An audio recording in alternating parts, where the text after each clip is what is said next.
కోనసీమ జిల్లా ముమ్మడివరం నియోజకవర్గంలో ఉన్నటువంటి కమిటీ గ్రామ పంచాయతీలు గోదావరిలో గల్లంతైనటువంటి మృతదేహాలను అయితే ఒక్కొక్కటిగా వెలికి తీస్తున్నారు. అలాగే నిన్నటి నుంచి కూడా గాలింపు చర్యలు చేపట్టినప్పటికీ రాత్రి అంతరాయం కలగడంతో ఉదయం తెల్లవారుజాము నుంచి కూడా సహాయక చర్యలు చేపట్టిన పరిస్థితి ఉంది. ఇప్పటికీ మధ్యాహ్నం వరకు కూడా 6 మృతదేహాలు అయితే వెలికి తీశారు. ప్రధానంగా ఎవరైతే మొత్తం స్నేహితులు అందరూ కూడా సరదాగా స్నానానికి దిగినటువంటి అందరూ కూడా గోదావరిలో 8 మంది కూడా గల్లంతైన పరిస్థితి అందరూ కూడా తెలిసిందే.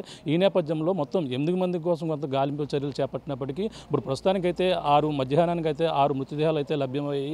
అలా మిగిలిన 2 మృతదేహాల కోసం కూడా ఇప్పటికే ఎస్డీఆర్ఎఫ్ బృందాలు కూడా గాలింపు చర్యలు చేపడుతున్నారు. రాత్రి నుంచి కూడా అక్కడంతా కూడా సహాయక చర్యల్లోనే నిమగ్నమైనటువంటి పరిస్థితి ఉంది. ఇప్పుడు ఏదైతే గోదావరి పోటు తగ్గిన నేపథ్యంలోనే ఇప్పుడు ఒక్కొక్క మృతదేహాలు కూడా బయటపడుతున్నటువంటి పరిస్థితి ఉంది. అలాగే ఇప్పుడు ఏదైతే అక్కడ వెతికి తీసినటువంటి మృతదేహాలన్నీ కూడా ఈ ముమ్మడివరంలో ఉన్నటువంటి ప్రభుత్వ ఆసుపత్రికి అయితే తరలించారు. ప్రధానంగా ఇక్కడంతా కూడా కుటుంబ సభ్యులతోనూ అలాగే ఏదైతే మృతి చెందినటువంటి వారి బంధువులతో కూడా ఈ యొక్క హాస్పిటల్ ప్రాంగణం అంతా కూడా విషాద ఛాయలతో అంతా కూడా అలుముకుంది. అందరూ కూడా శోక సముద్రంలో మునిగిపోయినటువంటి పరిస్థితి ఉంది. అందరూ కూడా కుటుంబ సభ్యులు ఇక్కడికి చేరుకుని ఎవరైతే వెలికి తీసిన మృతులను వాళ్ళకి గుర్తించినటువంటి పరిస్థితి ఉంది. అందులో ప్రధానంగా చూసుకుంటే అలాగే 8 మందిలో కూడా ముఖ్యంగా ఒకే కుటుంబానికి చెందినటువంటి 2 అన్నదమ్ములు కూడా ఈ విధంగా చనిపోవడం, అలాగే కాకినాడ జిల్లాకు సంబంధించినటువంటి కాకినాడలో 2 అన్నదమ్ములు పాల్తో పాటు అలాగే క్రాంతి ఇద్దరు కూడా అన్నదమ్ములు పాస్టర్కి సంబంధించినటువంటి వారి కుమారులు ఈ విధంగా మృత్యువాత పడడంతో మొత్తం అంతా కూడా వాళ్ళంతా ఆ శోక సముద్రంలో మునిగిపోయినటువంటి పరిస్థితి ఉంది. అలాగే ఐపోలవరం మండలం సంబంధించినటువంటి ఏదైతే ఆ గ్రామానికి ఎర్రగరుకు సంబంధించినటువంటి వాళ్ళ 2 అన్నదమ్ములు కూడా ఈ విధంగానే పోయారు. అంటే ఒకే కుటుంబానికి సంబంధించిన వాళ్ళు 2 అన్నదమ్ములు ఈ విధంగా 2 కుటుంబాల్లో విషాద ఛాయలు తలుపుకున్నాయి. ప్రస్తుతం మనం చూడొచ్చు ఈ యొక్క ముమ్మడివరం ప్రభుత్వ ఆసుపత్రి దగ్గర అందరూ కూడా శోక సముద్రంలో మునిగిపోయి అందరూ కూడా ఈ యొక్క మృతదేహాలంతా కూడా గుర్తించే పనిలో ఉన్నారు. అలాగే ప్రధానంగా పోలీసులు కూడా ఇక్కడికి వాళ్ళ యొక్క డీటెయిల్స్ అన్నీ కూడా సేకరించి ఆధారాలతో పాటు అలాగే ఆధార్ కార్డులన్నీ కూడా తీసుకుని వాళ్ళ వివరాలన్నీ కూడా మ్యాచ్ చేసి ఒక పేసులు కూడా ఐడెంటిఫై చేస్తున్నటువంటి పరిస్థితి ఉంది. ముఖ్యంగా ఇప్పుడు చూసుకుంటే ఏదైతే ఇక్కడ కుటుంబ సభ్యులు అందరూ కూడా చేరుకుని వాళ్ళ యొక్క మృతదేహాలను అయితే గుర్తించినటువంటి పరిస్థితి ఉంది. ఇప్పటికే ప్రధానంగా చూసుకుంటే అలాగే వడ్డీ మహేష్తో పాటు వడ్డీ రాజేష్ అలాగే క్రాంతి అలాగే మరికొంతమంది మృతదేహాలు అయితే లభ్యమైనటువంటి పరిస్థితి ఉంది. అలాగే మొత్తం ఇప్పుడు 6 మృతదేహాలు అయితే లభ్యమయ్యాయి. వాళ్ళందరినీ కూడా ఇప్పుడు ఏదైతే ముమ్మడివరం ప్రభుత్వ ఆసుపత్రికి అయితే తీసుకుని వచ్చారు. ప్రస్తుతం మనం చూసుకుంటే కాకినాడ జగన్నాథపురం సంబంధించినటువంటి పాస్టర్ ఎవరైతే ఉన్నారో పాస్టర్ కుటుంబంలో తీవ్ర విషాదం అయితే నెలకొందని చెప్పాలి. రమేష్ బాబు గారు అయితే ఇప్పుడు శోక సముద్రంలో మునిగిపోయారు. 2 కుమారులను కూడా కోల్పోయి ఇక్కడ నిస్సహాయ స్థితిలో అంతా కూడా రోధిస్తున్నటువంటి పరిస్థితి ఉంది. మాట్లాడే ప్రయత్నం చేద్దాం. సార్ చెప్పండి, మీకు ఎంతమంది కుమారులు, అసలు ఏం జరిగింది, మీకు వెళ్ళే ముందు ఏమైనా చెప్పారండి? నాకు 2 కుమారులండి. ఒక పెద్ద బాబు పేరు క్రాంతి కిరణ్, చిన్న బాబు పేరేమో పాల్ అభిషేక్ అండి. నిన్న దినాన్ని వాళ్ళ ఫ్రెండ్ యొక్క బర్త్డే ఫంక్షన్ ఏదో ఉందని ఇంటి దగ్గర నుంచి బయలుదేరారండి. అయితే వెళుతూ కారులో పెట్రోల్ అయిపోయిందని అనగానే మళ్ళీ మా పెద్ద బాబు ఫోన్ చేసి నాకు పెట్రోల్కి డబ్బులు ఇవ్వండి డాడీ అని అంటే 1000 రూపాయలు వేసాను. మళ్ళీ పాకెట్ మనీ ఒక 500 కావాలంటే ఇచ్చాను. మొత్తం 1500 రూపాయలు ఫోన్పే చేశాను. అయితే వస్తాం డాడీ అని ఇంకా బయలుదేరి వెళ్ళిపోయారండి. అదే రోజు నిన్న దినాన్ని మా చర్చిలోని ఒక ఎంగేజ్మెంట్ కార్యక్రమం ఉంటే నేను దాంట్లో ఉండిపోయాను. అయితే వీరు వెళ్ళిన సమయాన్ని బట్టి మధ్యాహ్నం 3:30 ఆ టైంకి మా పిల్లలు ఇంకా ఏం ఫోన్ చేయలేదు, ఇంకా ఇంటికి రాలేదని నేనే మా చిన్నబాబు ఫోన్కి నేను ఫోన్ చేశానండి. ఫోన్ చేస్తే 2 సార్లు ఫోన్ చేసినా అది లిఫ్ట్ చేయలేదు ఎవరుని. 3వసారి లిఫ్ట్ చేశారు. వేసినప్పుడు మా చిన్నబాబుని పేరు పెట్టి ఏ అబ్బాయి ఇంకా రాలేదేంటి అని అంటే మా చిన్నబాబు వాయిస్ కాదండి, అది వేరే ఒక పెద్ద ఆయన వాయిస్ వినబడుతుంది. అప్పుడు నేను ఎవరండి మీరు, మీ దగ్గరికి ఈ ఫోన్ ఎందుకు వచ్చింది అని అడిగాను. అడిగితే సార్ నేను పలానా ఊర్లో సర్పంచ్ గారినండి, సర్పంచ్గా నా దగ్గర ఉంది ఈ ఫోన్ అన్నాను. సరే ఏం జరిగిందండి అసలు, మా అబ్బాయి ఫోన్ మీ దగ్గరికి రావడం ఏంటి, అసలు మీరు ఎవరు ఏంటి అని అడిగాను. ఏం కంగారు పడకండి, ఇక్కడ మీ అబ్బాయి వీళ్ళందరూ కూడా ఇక్కడ గోదావరిలో స్నానం చేయటానికి ఇక్కడికి వచ్చారు. అందులో కాస్త అదే స్నానానికి వెళ్ళి కొంచెం గల్లంత అయ్యారు. మీరేమీ కంగారు పడకండి, అర్జెంటుగా మీరు మీ ఫ్యామిలీ కలిసి మేము చెప్పే ప్లేస్కి రండి అని అన్నారండి. ఆ ప్లేస్ నాకు ఐడియా లేదు.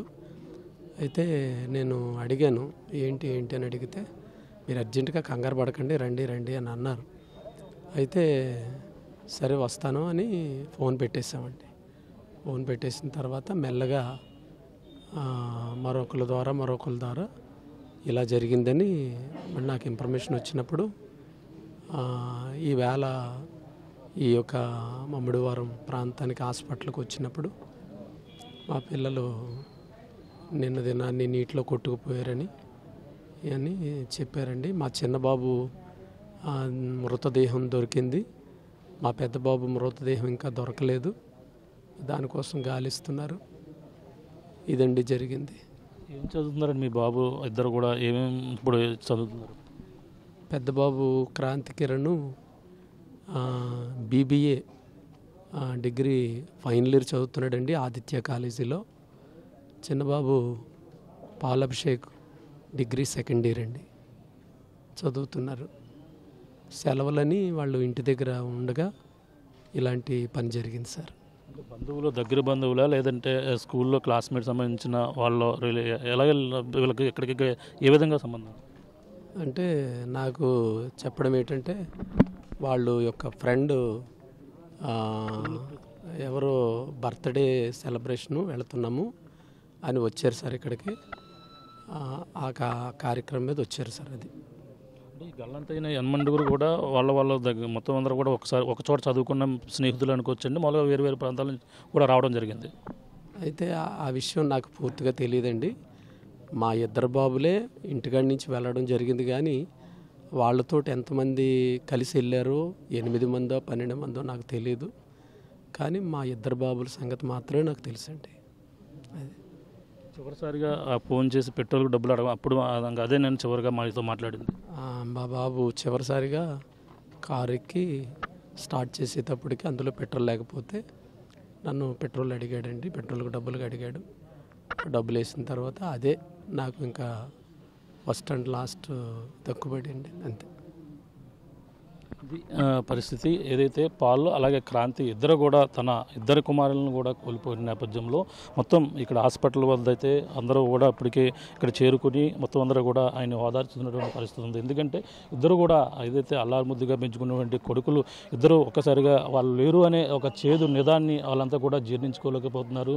అంటే చివరిసారిగా క్రాంతి అలాగే పాల్ ఇద్దరు కూడా నిన్న ఏదైతే ఎకేషన్ ఉందో దానికి సంబంధించినటువంటి కారు కూడా తీసుకుని వెళ్ళారు. అలాగే కారు తీసుకుని వెళ్ళి అందులో పెట్రోల్ అయిపోతే దానికి సంబంధించిన డబ్బులు కావాలని కూడా అడిగిన పరిస్థితితో ఉంది. ఈ నేపథ్యంలో దానికి సంబంధించినటువంటి ₹1000 పెట్రోల్కి ఇవ్వడం కాకుండా ఖర్చుల నిమిత్తం కూడా ₹500 చివరిసారిగా మాట్లాడి ఇచ్చినటువంటి కుమారులు ఈ విధంగా సడన్గా ఒకరు ఫోన్ చేసిన తర్వాత ఈ విధంగా గోదావరిలో గల్లంతయ్యారని తెలుసుకున్న తర్వాత అంతా కూడా వాళ్ళ కుటుంబ సభ్యుల యొక్క రోదన అయితే మిన్నంటున్నటువంటి పరిస్థితి ఉంది. ఏదైతే ఇప్పుడు ఈ విధంగా దూరమైనటువంటి కుమారులు ఎవరైతే అందరూ కూడా అంతా అల్లారుముద్దుగా చదివించుకుంటూ ఇద్దరిని కూడా పూజించుకున్నటువంటి మాస్టర్ రమేష్ బాబు అయితే కాకినాడ జగన్నాథపురంలోనే వాళ్ళు ఉంటున్నారు. అక్కడ కూడా సేవ చేస్తున్నారు. ఈ నేపథ్యంలో తమ కుమారులు ఈ విధంగా దూరం అవుతే సంఘంలో ఉన్న ప్రతి ఒక్కరు కూడా వచ్చి ఆయనంతా కూడా ఓదార్చుతున్నటువంటి పరిస్థితి ప్రధానంగా ఉంది. ఆ విధంగానే ప్రతి ఒక 8 మందిలో కూడా 8 మంది స్నేహితులు కూడా ఈ విధంగా మృత్యుబాధపడటం, అలాగే ఒక్కొక్కరు ఒక్కొక్క దీనగాథ అయితే ప్రధానంగా ఉందని చెప్పాలి. అందులో మనకి ఐపోలవరం మండలానికి సంబంధించినటువంటి మరొక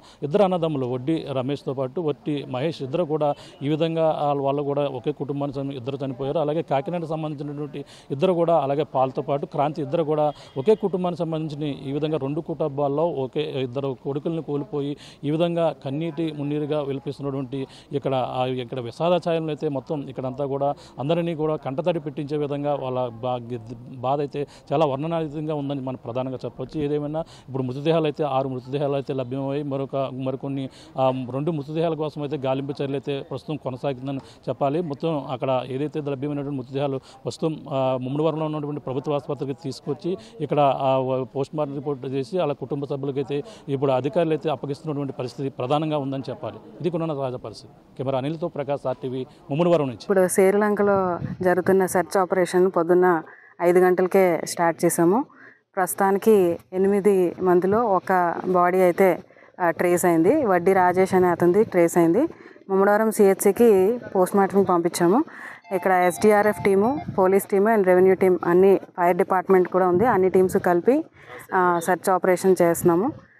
ఒక 6 డ్రోన్స్ కూడా ఫ్లై అవుతున్నాయి. సో అదర్ బాడీస్ కూడా ట్రేస్ చేయడానికి ట్రై చేస్తాం.